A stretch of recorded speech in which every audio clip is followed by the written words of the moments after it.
Welcome to another exciting episode of the Andre The Beast Crayton Show. Today, another exciting show, another exciting guest. Let me tell you where we're going today. We're going to talk about an exodus. Nothing out of the Bible, but a movement of women. Not just any women, but we're going to talk a little bit about the LBG community. I can't get all the alphabets right, but you know where I'm going with this. But we're going to talk a little bit about that and why all of a sudden the mass exodus from all over to come to Atlanta. What's that's all about? And more importantly, there's a series being made with that. And then we're going to go into what it's like to turn the beautiful age of 50, going from one career into stand-up comedy. That's crazy. But even more importantly, how it must be to be a filmmaker and work with some of the legends that you now know and recognize. This individual met them when they were trying to get their foot in the door, as well as one of my favorite film producers, the Godfather's Francis Coppola. Okay, so without further ado, we like to welcome all the way from France. No, she's here in the United States in Atlanta, but French origin, the one, the only. I'm going to get the name right because it's French. Arma Benoit. Did I get it Hi. right? You got it right. Bravo. Welcome to the show. Thanks for having me. Man, such an impressive resume. Mhm. It's crazy. Before we get into all this and all the stuff that you're doing now, tell the viewers a little bit about who you are. I'm Arma Benoit. I am a filmmaker and a stand-up comic, and I've been working in the film and television industry since the 90s. I started at the Olympics. I graduated school and then went and worked at the Olympics, and then I was the only female camera operator for the Atlanta Braves for a Wow. while. And then I started doing music videos, and then I started doing TV and film, and just recently have transitioned doing some stand-up comedy and shopping some shows of my own. Now, you are French origin. Your roots are in France. What's that like growing up for you there? How long did you live there before you came to the United States? Well, I was born in the States, and then we moved over there because my father, whose parents are French, he worked for Michelin. So we lived over there when I was a kid, and we moved back here when I was around 9 years old. So honestly, you don't think a lot about it when you're little. When you're a little kid, you don't want to be different. You don't think it's cool. You just want to be like everybody else. You don't want Mhm. to be the weird French kid. You want to just be normal. So um, now, of course, I'm so grateful for that experience and how much it expands the world for you to see the world. Mhm. When did the film industry surface for you? And we'll get deeper into that too, because you've worked with some legends here. We get into it in a minute, but when did this was this always what you wanted to do is be in the film industry and why? Yes, when I was 8 years old, I asked my mom, and of course, this was the 70s, but I asked my mom, how do they make the TV shows and movies? And she said, it's a job. And I said, a job, like being a teacher or something? I was like, that's the job I want. And um, we had this giant book. I still have it. It's this huge old book of fairy tales. And I used to direct plays in my basement of that, and my father, may he rest in peace, was not a progressive man. So he would just say, well, women can't do that. That's not a job for women. And, so I never had a camera. I never like practiced that way. I just directed like plays and stuff. But I always knew that's what I wanted to do. And my mother said she didn't know how to teach me, but she knew acting and writing were part of it. So I pursued acting and writing and was good at both of those until I could go to film school. You mentioned that your dad was kind of like old school. I mean, what was his ideal of what he thought a woman should What kind of things that he think a woman should be doing? I'm just There curious. was only one thing a woman should be doing, and that's getting married and having babies and raising a family. That was it. There was no going to college unless as he put it, we're going to get an MRS degree, a Mrs. degree. You're there to find a man. But yeah, no, he was very, very old fashioned. What about your mom? Who believed in you more, your mom or your dad? I mean, my mom was still very much on the one hand, she tried to say you can do everything, but she would also kind of sadly mirror what he would say in the fact of that's just the way the world is. Like it's terrible that that's the way the world is, but that is the way the world is. And honestly, I think I'm just thick-headed and I just said, well, I can still go do acting and I can do writing and do that as a hobby. It wasn't like, as a career. And I was good at it. And then so I had basically the people that were teaching me those classes are the ones that said, don't listen to them. They don't know what they're talking about. And I believed the people that told me that. Which direction? What was your first um what was the first thing you did on the blueprint? Because you're not getting the the support that you really need to do this. So you have to lay out a blueprint. So what was your first order of operations of the blueprint? I thought that I needed to get to New York. At the time, I wasn't aware of Atlanta. And of course, even if I had been, it wasn't a huge film hub like it is now. Right. My goal was to get to New York and I wanted to go to a fine arts school because I thought, well, if I go to a fine arts school, that's a start. Um, So I auditioned for the School of Fine Arts in Birmingham, and it's a like a stay over camp. And I semi-tricked my dad because I was like, "Well, you have to audition to get in, and you have to pass like the academic requirements. So if I do that, can I go?" And he wasn't really paying attention, and he was like, "Yeah, whatever, you can go if you can get in." Hmm. And so then I got in. I passed the audition and I passed the academic requirements. So I got to go to that school, but again, it was still a high school. So my dad he didn't really care. It wasn't Hmm. like a college kind of situation. And then I got into Tisch School of the Arts at NYU for theater. And that's when he was like, no, you're not doing that. So I ended up putting my own self through film school at Georgia State instead. Did it cause any rift between your father's beliefs, your mom's belief, and your belief? Because you come from a traditional family, so you're definitely going outside the norm. Did it cause any rift? Did it make you think twice about continuing to do what you wanted to do? It did. It did. Unfortunately, they gave me advice that I wish I hadn't followed, like make sure you got a backup plan. And I have found that with creative work, like backup plan is the death of it. That's Hmm. basically a vote towards non-confidence in your plan A. And if you don't go with your back to the cliff and it's plan A or nothing, I have found you're kind of setting yourself up for failure.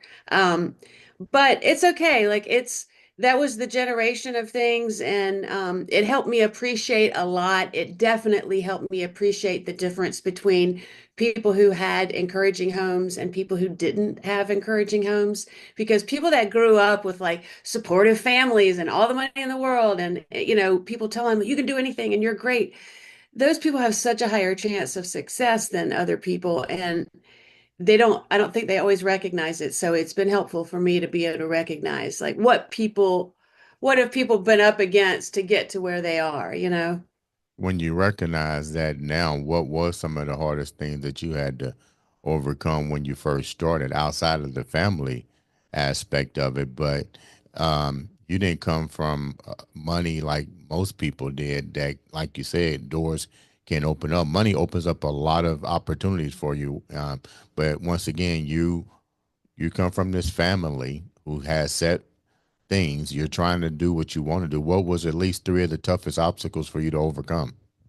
And just to be clear, my dad had some money. He wasn't poor. He was like upper middle class, but he was not, he was abjectly poor when he grew up. Like he was born in a barn, literally, Mhm. and he held on to everything. Like he, bless him, he wasn't a generous man. He was terrified he's going to lose it. So it was basically the same as not. And that would be my number one, was not having any money, was Mhm. literally like having to scrounge to eat and to live and to do that while you're trying to go through school is such a different experience than these kids who are there on a free ride at their parents. Like I paid my own way through school. I worked overnight, 9 p.m. to 7 a.m. at the Waffle House. So I worked overnight shifts and then went to school during the day, and that's how I paid my way through school. So I would say honestly, not having money was the biggest obstacle because it is so hard to think about being creative and to think about creating things when all of your energy is spent on survival. Yeah. Like that's just it's so hard. And two, I would say that's it, is the motivation when you're exhausted because boo-hoo, other people have done it. So you can't say like I'm overworked and I don't have time and I'm tired. Like, okay, cool, that's fine.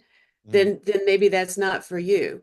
Right. But either you want it or you don't. And so I would say, time, so money and time, which is connected to that. And then three, never feeling like I had a support system. I feel like a lot of people, even if they don't have it from their family, they get it somewhere else. And it wasn't something I was used to having. So it wasn't something I sought out. And I feel like if I had, things probably would have been a lot easier. Now you wind up going through all this, but you were successful in the end. You wind up doing at least starting two successful companies. What was that like for you? And how did you go about doing that? I mean, both of those companies, the production company, which you see behind me, this is the office of Group 129. That was just so I could do my own projects, so I could, produce, and that really happened like once I started getting music videos that I was directing. Mhm. I had to set up the LLC and it just sort of happened. That one happened after the fact. Like I was getting the work and I thought, oh, I need to push this through a company. So it wasn't like, oh, I'm going to start a production company and go get clients. That one happened backwards. But Atlanta Breakaway, I sell breakaway items for the film business. I sell breakaway glass, rubber glass, fake rivets, a lot of fake stuff that they use in movies. I'm the only person that makes it in Georgia, and I'm Wow. the only female that makes it in the country. Wow. And I started that because people were shipping this stuff from California. You're talking about 25-pound buckets, 10 of them at a time. Right. Just the shipping alone was like, what? And then having to wait for them to make it. And I thought, well, if I had this available, would y'all buy it for me? And they all said yes. So Mm. I started, it took me a year. There is nothing on the internet to teach you how to do it. I had to teach myself. Once I learned, I just hit up everybody I know, and here we are. I'm pretty successful with that company. You definitely saw a need and put the need into action. Now let's go with what let me go back for a minute. What's the difference? You produce videos and you did them for other people and stuff, working for other people. What's the difference now with doing it on your own versus when you was with somebody else doing the videos? Well, I'm hoping to merge. I would love to, I'm not, I would love, and I'm not going to use those words. I will be merging those two worlds soon. But basically, when I am a producer of a music video for a different director, on those big videos that I did, like Outcast or TI or 3 6 Mafia, or just one of those ludicrous big videos, um, I'm working on these big videos with lots of resources. You get to do a lot of cool stuff, all the big gear and the big names and like, pyrotechnics or whatever you want, stunts, car chases. So you're getting to experience like a lot of really neat stuff. And it's all really great to learn. And it's also just fun to be a part of things on that scale. Mhm. Whereas when I'm directing through my production company, then I'm the director.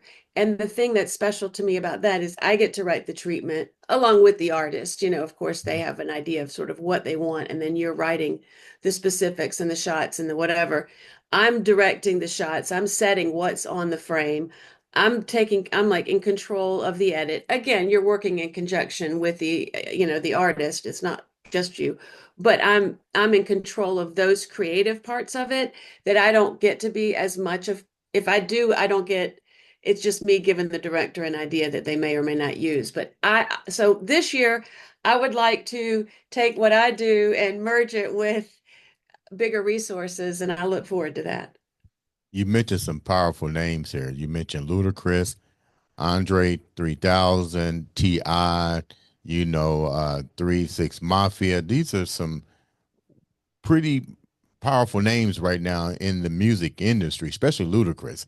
Um, and Outkast. I mean, Andre 3000 is in pretty much every single thing you can that's black entertainment. His profile is on it, Yeah. as well as Ti. What was it like meeting these guys? Because you met them before they even became household names. Like, and this is where I'm going with this.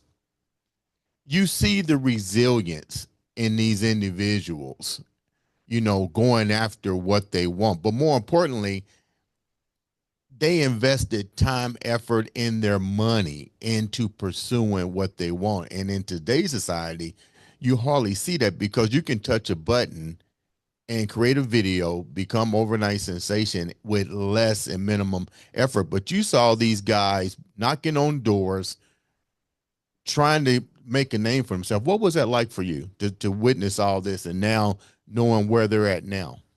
It was really fun because it was the beginning of my film career, and definitely the beginning of my producing career when I was producing those videos. And all of these guys, I would say, were what you want to call Atlanta famous. Atlanta is on the world stage now. Like all eyes are on Atlanta. Like the town influences so much. And like they say, Atlanta influences everything. But at the time, it wasn't as much. And these people were all famous in Atlanta but Mhm. not as famous nationally, and certainly not the names that they are now. So there wasn't as much a sense of like, oh my gosh, it's them. And also, like when I did Goody Mob, I worked on Soul Food. That was their very first music video, and that's when I met Outkast because they're in the video. Mhm. At the time, it was like I didn't even know who they were, so I didn't know to be like, oh, impressed. And then after, literally the way Atlanta works, everybody is in everybody else's music video. Like Jazzy Faye, for instance, is in every music video I think I ever produced. He just Mhm. show up. Everybody would just show up on set, so you get to know these people. So I literally did like dozens of videos with most of those guys. They know me, I know them. It's not, but uh, what was impressive to me, I'll say, is that they showed up for work on time every time. They Mhm. came to work and they were kind and gracious to everyone. They never acted like divas. They never acted like jerks. They were there to work and they recognized that it was their money they were going to be wasting if they wasted people's Yeah. times. Yeah. Whereas all of the other rappers that I ever worked with, and I promise you I worked with hundreds, nobody knows who any of those people are. They all disappeared into the wind. The Mhm. ones that would show up on set for their very first music video and act like just complete, just pieces of garbage, basically. But Mhm. all those people that you named, every one of them, respectful, on time, professional, and look where it got them, success. Yeah, you'd be surprised. I can't stand when somebody is late to a meeting. That is to me like the biggest disrespect you can do to somebody because time is money. And if you don't respect other people's time, I literally have a problem with that. What was the toughest part? This was your first time working with these individuals. This is your first time doing something of a project of this magnitude. What was some of the struggles that you had to deal with there? Because you're still honing in on your craft and they're paying money and they have a let me put it like this. When I'm working on creating even a trailer, you know what the trailer is. I'm like, I might spend 2 hours just to get a 30-second clip the way I want it. You know what I mean? What were some of the difficult parts that you had to deal with working with these let's call them what they are, celebrities now? Yes, I would say, and I say this all the time working in film, everything is easy when you don't know how to do it yourself. right? Yeah. Okay, because people act like you just got magic fairies on the back and you can just sprinkle some fairy dust and their magic wishes are going to come true. And when people don't understand what it takes to make a film or to shoot a music video, they will want so much crazy stuff that you're like, what? No, we can't have a car fly out of the sky and drop down. Now, look, again, this is the late 90s, early 2000s. Yeah. So today we probably could easily have a car drop down from the sky because Yeah. of AI and virtual stuff. But at the time, it was a lot harder. So one, overcoming people's expectations of what they're going to be able to afford and realistically get in the time allotted, Hmm. that was a big deal. And then for me as a producer, it's always the biggest struggle. And if any producers watch this, they're going to go, Amen. The biggest struggle is between the people who have the money and the people who have the creative vision, because here's me right in the center of these two people. So I got to stay on budget because one, I'm never going to work for these people again if I don't. Right. And I also got to give this person creative because if I don't, it's going to turn out like boring or lame.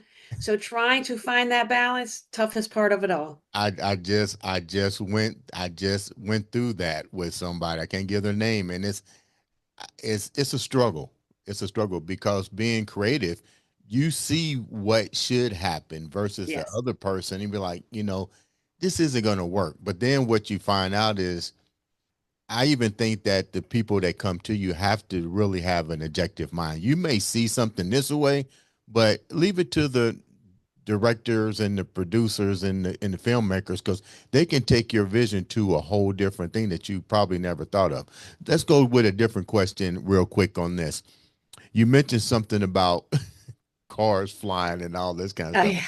And trust me, I'm doing what you're doing. People come to me with some crazy ideas. With AI, it can do pretty much anything, and it has changed the landscape of the movie industry and producing and directing and so forth. But let's get real. Just a two-part question. How do you feel about it? I know it makes work a little bit more creative, but let's get real. I don't want to see a Duke and Hazard video when I know a car can't fly, and unrealistic things. What's your take on AI, and has it helped you and has it handicapped you? Give me your whole feel on that. Right now, it's only helpful because it's still so new and not being used as much as people think it is. Mhm. Right now, I think any project that I've done, the most extensive use of it is to fill crowds and those sorts of things, backgrounds to, build sets, so they'll build the set like a certain height and then anything above that is fake, that sort of thing. So it's a lot of hybrid AI use. I did work in that studio at Trilith Stages, which is basically it's like the Sphere in Las Vegas, Hmm. but it's for filming. It's where they filmed all the Avengers stuff, and every surface is a screen. So when they put stuff on the screen, you look like it feels literally when you're standing there, it feels like you are wherever because you're ensconced. I don't know if you've seen the Sphere in Las Vegas, but it Yeah. looks real, like even when you're staring at it. So that is pretty cool.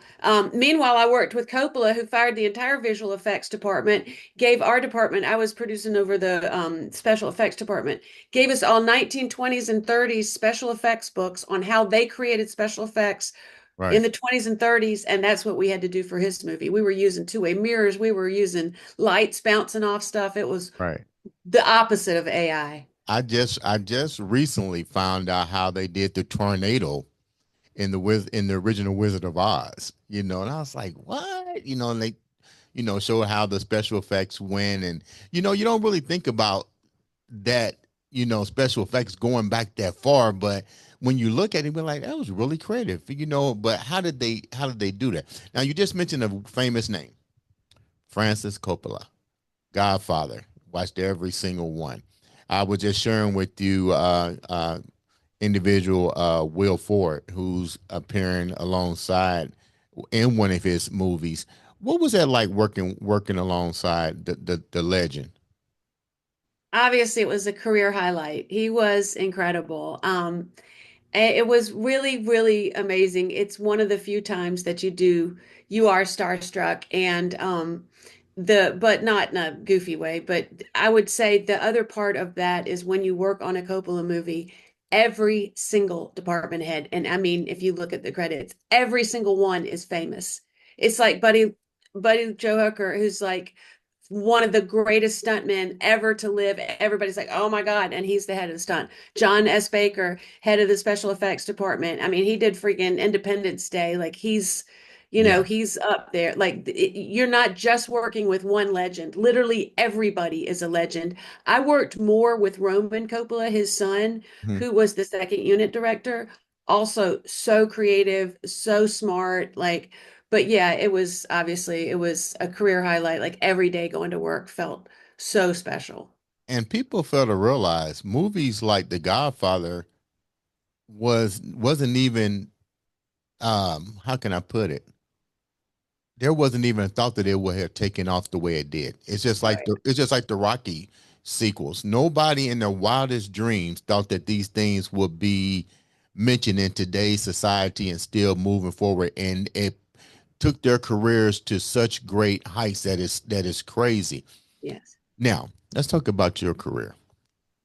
You know, there's so much. And now you decided that you want to turn the corner and do comedy. Please, at 50 years old, please tell me who told you a joke that made you say on the film set that said you funny. It's one of those things my whole life, and almost any stand-up will tell you, you get told your whole life, you should do comedy, you should be a stand-up, you're so funny. And I always said, well, I'm more reactive. It's more like I'm funny reacting to something you said or, on the Yeah. spot, quick-witted, I think. But people always said that, and it really wasn't that. I performed a lot when I was young, like we said, acting and writing were sort of my intro to filmmaking and that world. But so being on stage was never something that frightened me or made me nervous. Um, but that really came about, like I said before, I've learned how to make a really good living helping other people tell their stories. And I'm getting to help really cool people tell their stories, which is such a thrill. But the goal always was to tell my stories through film, right? That's the goal. And I wasn't quite getting there. And so I started writing and I realized, gosh, the thing I'm writing is really more like stand up or something. And so a friend of mine connected me with Lace Larrabee, who is a stand-up. She was on America's Got Talent and she made it to the finals. She's great, and she does a writing class. So I took the class with her because the joke structure is so different than script writing. Hmm. And at the end, she was like, babe, forget writing. You need to be doing this on stage." And then she was like, "Here, you're going to go do these open mics. You're going to do this." And I did, and here we are. It just I kind of took off. It's been such a fun. And, Did you and ever then in the strike, when the strike happened in the film industry, yeah. and I couldn't work, I took advantage of that, and I was at Mike's every night for a year. Did you bomb a couple of I mean, times? no, well, actually, the first time I ever went up was after the writing class. So I performed at the Punchline for 200 people who were all friendly. They were all like friends and relatives of everybody else that took the class. Yeah. So actually, my first set was for a packed house at the Punchline like a rock star. Then you go out in the real world and go, oh, What was this it is like? What was it like when you got to the real world now? You know, this isn't something that you're used to doing. honestly, nerve-wracking at first, but I'm not bad at it. So I knock wood, I've had not great sets, but I've never had a set where people are like, "You're not funny, you suck, you shouldn't do this." Like, if anything, it's like you're working out new material and like, well, that joke didn't work or whatever. But knock wood, I've never had one where I just like every single thing I ever did was stupid, or terrible. So. Who would you compare your craft with? I don't know. I don't think I have one, and I think that was another reason that I felt the need because everybody's in their 20s. And I even have a whole bit. I'll send it to you because I don't but I have a whole bit about being 50 and comedy and trying to fit in because a lot of the gals my age just tell old lady jokes, Yeah.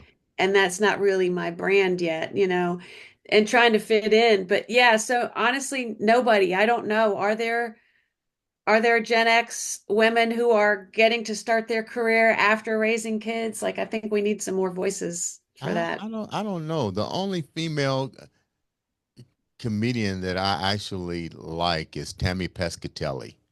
Okay. You know, I like her comedy because it's kind of like what you said. It's based on her life. I don't think you can ever go wrong in comedy as long as you're telling a story from your point of view. It just has to resonate to some degree.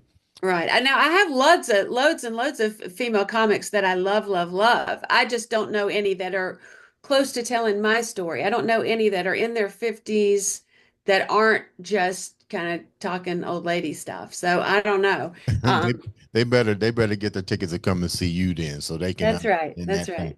So now you're doing something else that's really remarkable. There's a mass migration of lesbian women that are now coming to Atlanta, and you're in the process of doing a series called Coming to Atlanta. Why Atlanta? Why are you taking on this role to create this series? And what's the importance of it? Well, I think, I mean, for sure. And for one, it's African American lesbians are the focus of the show. And I think, one, there are no, there's, I can't think of a single African American woman centered TV show of any kind, lesbian or otherwise, right now. So there is a dearth of programming for African American women. And I think that that needs to be filled. But I was actually approached by two women, Boss Brit and DJ XL, who are Boss Bird is a party promoter and DJ XL's her partner. She's a DJ. And they throw these all women parties in Atlanta and they are wild. And they tour around with it too. But they came and they wanted to do a story based on that. And I have been interviewing women for a year and a half at least now. And we shot a pilot. We've got the pitch deck and we're pitching it. We will sell it this year. We just want to get it in the right hands where it's going to be nurtured and loved because I was really close to selling it, but it was a group of men. And literally at one point they said, okay, but what if one of the leads was a guy? And I was like, this is why I don't want men to help me with this show Mhm. because no, it's about women. Why would we do that? So, they approached me and I had a good idea, I think, of how to do it. And it has been such a delight, like working on it. I'm so excited about this project. And finally sort of getting to merge stories and, my storytelling with film. I could not be more excited. Why do you think there is a need to tell their story? Like I get it. I don't see that on television, but the big question is there a need to watch a series about lesbian women? It's like, give me an idea of some of the things that the series will be addressing. I think that makes it a little bit more clear because if I'm Yeah, going to watch a series about lesbian women, I want to know what am I watching? right. is it a story? Is it a drama? Like, who are some of the women without It's giving away well, their it's a story? dramedy, so but it's gonna be funny because come on, I mean, it centers around these weekly parties that they throw, these all-female crazy parties. I mean, I've been to some of them and I blushed the whole time. It was fantastic. They are They're not a fun, and Diddy when it's party, is it? yeah, when it's women only, I tell you what, they really let loose. When it's just gals in there, whew, it was wild. So there's going to be a lot of stories based on all of the crazy stuff that happens. Putting the parties together, getting it, during the parties, after the parties, the repercussions of getting too drunk at the parties, all of the fun stuff that you can think of. But honestly, this will be a show for everybody. It's not just centered on lesbians, and especially for women, because this is about two women who are running a business and they have come up again in a mostly male dominated field, like promotions, bookings, clubs. Most of that is male run. So going up against that as females, lesbian or not, there's a lot of stories there. but there's also, think about it as a black man and how you're represented on TV, and how for the longest time basically there was three options. You were a ball player, you were a criminal, you were a rapper, and those were the three black men that we saw on TV, Yeah. right? When in fact you could be a black scientist, you could be a black cosplay guy, you could be into Dungeons and Dragons, you could be a ballet dancer. There's a lot of things as a black man that you can be, but they don't let you on TV. And with Mhm. lesbians and women, a lot like that. It's like, okay, you're the butch lesbian with the short hair, or you're like the femme lesbian. And in fact, there's so many thousands of varieties of women and stories and what they're up against. And so it's really that. It's really showing, and it'll feel like hanging out with your friends, basically, is what it's going to feel like. You did. You've interviewed a lot of these women that are going to be on this series. Which two individuals impacted you the most that really made you take a closer look at creating this series, because you're getting so much information from people, but there had to be one or two that really confirmed you moving forward with the project. Just because two people came to you is one thing, because I get approached all the time, but you think about it, but now people, you're in contact with different lesbians from different backgrounds. They all come into Atlanta. Give me at least two of them that made you go, I'm sold. This, I got to do this.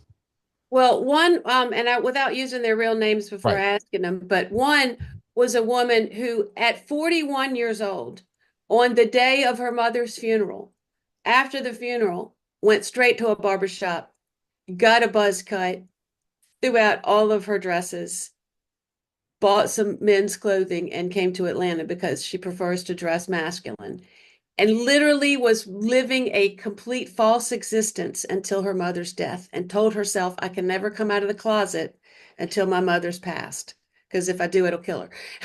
But on the day of her funeral, like, you're living your entire life knowing that you're lesbian, and then moving to Atlanta. And this person is so smart and so hilarious and so funny. And then just thinking about a woman at 41 going on her very first lesbian date, not having any clue how to have sex with a woman, what to do, nothing, literally no idea. And that leads to hilarious stuff. It leads to heartwarming things. But her story was so inspiring, because you think about people living these false lives for reasons. And then the other one is a character who we will have as a one of our leads that runs a barbershop for studs, and that's actually what she does. But she has a daughter, and she experiences a lot of discrimination in the lesbian community. They have a lot of discrimination against lesbians who have slept with men versus lesbians who have never slept with men. There's like a hierarchy, and so she faces a lot of discrimination for having kids. And then when she first moved here, she worked at a regular barbershop with men to service studs, and faced open, you know, What is stud? I never heard oh, of that. What's a stud? that's so funny. Okay, let me credit Gabe McAteer. Gabe McAteer is a very funny stand-up comic, and he explains it best. In the rest of the country, a stud is a virile man who, has sex with a lot of chicks. In Atlanta, a stud is an African American lady with short hair who has sex with a lot of chicks. Okay, thanks for clearing that up. I forget, it's a mostly Atlanta term, a stud. So it's African Americans that wear short hair. Okay. So them going to a barbershop, they also got a lot of heat. So this person started cutting their hair because they need men's haircuts. They don't need to go pay $150 at some female salon to get a buzz cut. Yeah. But boy, she faced so, like, just open hatred towards gays and stuff from these men until she started her own salon.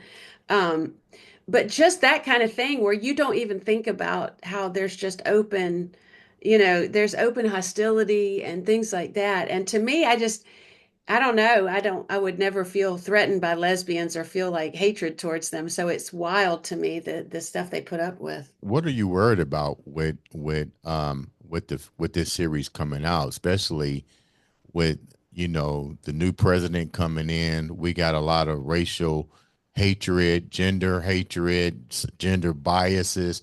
You're going into uncharted waters with this, and my hats off to you for helping. I believe everybody have a right to do whatever they want to do as long as it's not harming Exactly. somebody else. I'm like this. You need to listen to everybody's story, whether you agree or disagree. You need to listen and find what part of that journey or that story you can resonate with, and you may not resonate with it. But one thing I can honestly say, you can still recognize and respect the fact that they're human beings, no matter what gender they are. They're still part of the human race. But you're coming in, you're bringing something that could be a questionable topic to mainstream television as a series. What are you worried about? I mean, honestly, I'm worried that they won't let me. That's my only worry because I feel like the only reason that it's a taboo subject is because we don't talk about it enough. Hmm. And I think that if people talked about it, because I'm not trying to convert anybody, I'm not trying to make somebody a lesbian, but it sure would be nice to all the lesbians to be able to look on TV and go, hey, that's me. And also all the people who have lesbians in their families and all the people who know lesbians and all of that, I think I think it's a reality. They exist, and I think that as far as like what kind of time period we're coming up on, then it more needed than ever Hmm. because the way that they work with fear is making you scared to talk about stuff, making you scared to be out in the open about who you are, making you fearful about certain things. And, I think talking about it, normalizing it, showing that this is what it is. It's again, nobody's out here trying to recruit.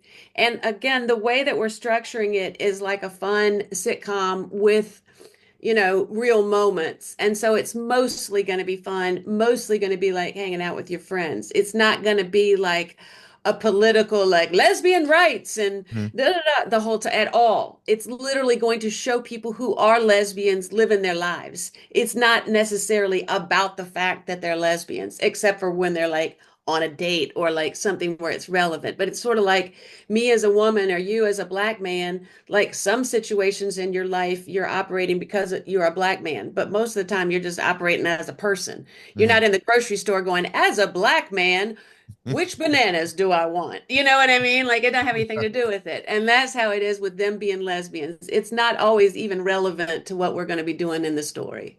Why the migration to Atlanta versus California, Florida, these other regions where I'm sure that the community is worldwide, but why Atlanta, and why did they reach out to you to do this? Why they have the confidence in you to tell their story? Atlanta, I think because I always say this about Atlanta, Atlanta is a place where we will let you try and let you succeed. So if you go to LA and say, I'm going to be an actor, the first thing they're going to say is, what have you done? And if you say, I hadn't done anything yet, then they'll say, you're not a real actor. Whereas if you came to Atlanta and said, I'm an actor, and what have you done? Nothing. We say, oh, well, I got a friend who teaches a class. Let me give you their number. And it's just a little bit more inclusive and open. And I think that as lesbians, that sort of inclusivity, for one, it permeates everywhere. But also, there is a huge lesbian population in Atlanta, different than anywhere else in the country. Certainly different than Florida. Their laws are really restrictive. But Mhm. there's just a giant community. And then obviously for African Americans, Atlanta is, again, a safe place where you are allowed to be successful. You will meet many, many, many African American millionaires and entrepreneurs and successful people. And it's not, you're coming from small towns where there might be three lesbians in the whole town. So that's why you go to Atlanta because, there's just a bigger community for Mhm. you. Before we wrap up, you have done so many remarkable things. You've seen people go from the bottom and rise to the top. You have people that know your story and asking you to tell their story. You're telling your story with a new journey with comedy. Definitely, I encourage individuals to stay in contact with you. When does this project plan to be released roughly? There isn't one because right now I'm shopping for a platform to purchase it. Like so we're just trying to find the biggest one that we can get to. So When you do that, you make sure you give us first dibs on showcasing this too. And we do our part by making sure that we put it out on all social media platforms. How can the viewers follow you to at least get updates on this project? How can they reach out to you and follow I'm you? easy to find because it's just my name, Arma Benoit, on TikTok and on Instagram are the best ways to keep up with me. And Instagram really is like where I'm going to be that week, what I'm exactly up to. I keep that one like pretty much just my professional, what I'm up to. So when are you coming to beautiful Indianapolis, Indiana, the new Black Hollywood state? I can't believe I'm mentioning another comic twice on your podcast, but the guy that I mentioned, Gabe McAteer, is from Indianapolis. Like I said, the So new Hollywood. honestly, I actually could probably book a show with Gabe up there and come up there and I'll do an interview in person. That would be great. Thank you so much for taking time to come on. And like I said, I encourage the viewers to follow you and support, especially the lesbian community that have no idea this. I'm pretty sure you would probably have auditions for more because this is I see this becoming a major project. Trust me, it's going to go out there, and I'm pretty sure you might want to interview other lesbians and listen to their story as well. Give them one more time a way they can contact you again. It's just my name, Arma Benoit, ARMABENOIT. And you can also find me at group129.com. That's the studio. Yes. That's the studio. So, are you producing any movies outside of this? Are you doing any movies? I'm in talks. I can't say anything yet because Okay, when it's okay. like the bigger projects, you got to sign so much paperwork. So fingers crossed, I'm starting a new project in the next month and a half. And I'll let you know once I'm Okay, yeah, on. yeah, you got me. Okay, thank you so much for taking time to come on the show. Ladies and gentlemen, this has been another exciting episode of the Andre the Beast Crayton Show, show, show, show.